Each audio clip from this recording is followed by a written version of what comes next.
Mazdaudiba couple asina yam harauriba asi karigi oiramdau mali. Mazdaudiba nupi asina nupa koinabada mahaki mapana athingba pirak haibagidamak mahaki mapabu tamthina hatkhibani. Adusu mahaki nupa asiga pullaga.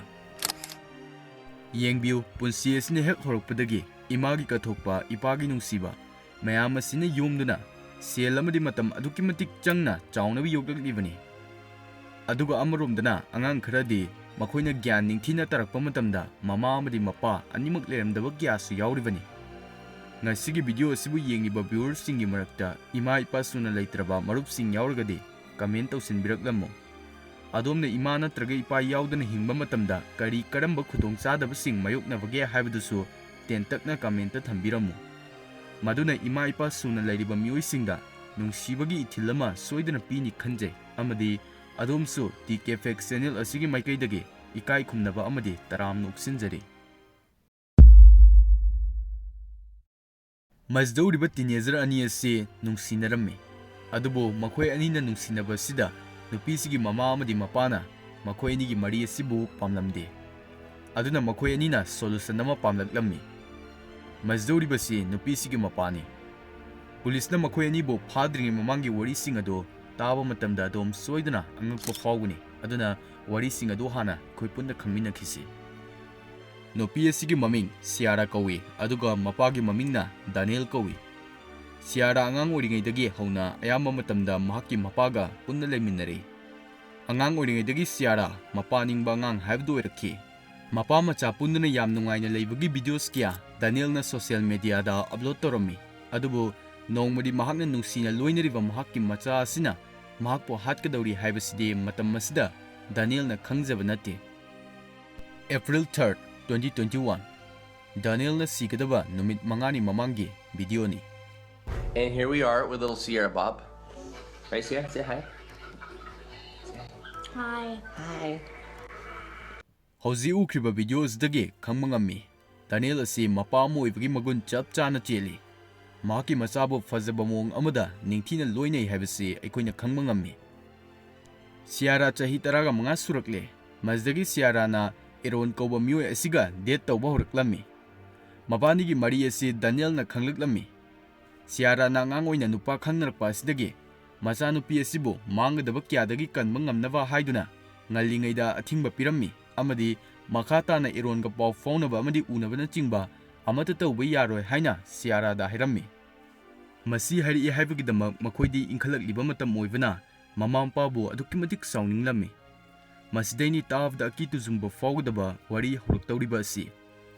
April 7 Daniel na post ama tawrami adubu post asina mahakidi aroiba oigadauribani. Post adudi good night friends a great message on the billboard haiba asi ituna post taroklami. Billboard ta thariba message asina do you believe in God he believe in you haiba asini. Mathangi numit 8 April Eron mayungi mi taklamdana lona senthoroklami aduga Sierra gi manakta chatlammi. Ayuk asida makoi ani grocery shop amada punna chatlammi. CCTV footage asida uriba sigi matungina makoina lighter fluid amadi sengdoknaba pochak khara leirammi. Numit asida Daniel gi ex-wife na karigumba hanaga manadaba mong amada makoi ani punna pariba joint account dagi paisa withdraw tawkiba se thengnaraklammi. Aduna khudakta Daniel da call toroklammi. Adubu Daniel gi call out of reach haraklammi. Mazdagi Sierra da amuk call torami. Sierra gi call so out of reach haraklami. Asumna makhoi animagi call setaba asidagi khudong thiba ama thoklabra haina khalammi. Mazdagi Daniel gi yumda chalammi. Yumgi ahanba main door asi hangdoktuna lerammi. Aduga makhoi gi car so leramdaba thengnaki. Aduga mai chakibagi manam so namlaklammi. Mazdagi makhoina floor mathakta karaklami. Adubu mi leibagi khudam amata phanglamde. Amuk makhada kumthraktuna garage room da sum yenglakpadadi ure. Tamthina ot naiduna hatoklaba asiba haksang ama leiriba ado. Adomna khaliba ado achumbani Daniel gi asiba haksang ni. Video footage haplagadi graphic strike lakadaba maramna hapsadre. Asiba haksang asida karigumba machin tumba posak amana humdrarak hena thinkibagi makul lerammi. Humdrarak thinkiba sigi manungda nifuga nithoidi haksangi maning thangbaromda oirammi. Makoina u kaknaba chenso amaso leramba thengnaki aduga I teiraba horai amadi suri aniga loinana leramba su thengnaki aduga crime asigi proof oina ngasai supermarket tagi potchai punumak laikibagi receipt ani so mafam adudagi fangba ngamki mazda hangba yaba wahang khara hatnabu hotnariba asi mahaki mapani hatkhibagi asi mahaki mapani machin tumba posak amana masing lakngamdana thinduna hatkhibagi asi mahaki mapani masibu mahaki mapana mangonda angang oiringaidagi yokpi thakpi rakhibagi amadi nungaina awaba masak khangandana nungsina loina birakpa sigi mahaira ngasi Daniel na mahaki macha nupidagi fangniba asi taba matamda thazadaba masigi wari asi tasengnamaki akiba poi aduga yam ngagliba amana mapa hatkiba asida siara amadi eron ani asi aduki matik harauba poklammi amadi mabanigi nungsinabada ayetpa amata leitre hainasu khalami Police na makoi ani kanna thiringai matam masda makoi ani di haksangi mari thamnaduna yam nungaina matam lelammi video sin numid humni leiraga mabani na punna namkibani 3 after murdering somebody. It was worth it. And we had a lot today. I was payment for doing it.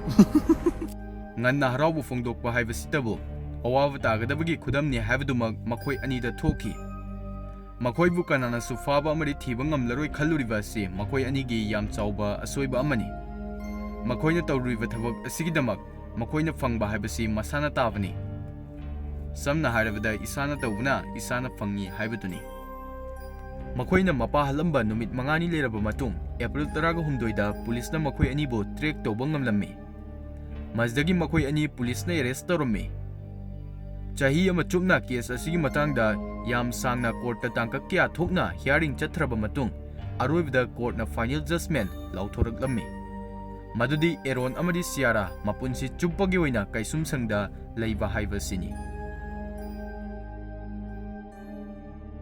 ngasigi wari asi taraga dong kari fawi comment thambiramo iramda masda masigumba tahi uhaidraba thodoksing asi yariba makai thokandanaba hona si haiba wafam asi thamjaraga ngasigi oina di mayambo tike fix na kain navagi tanza do lozari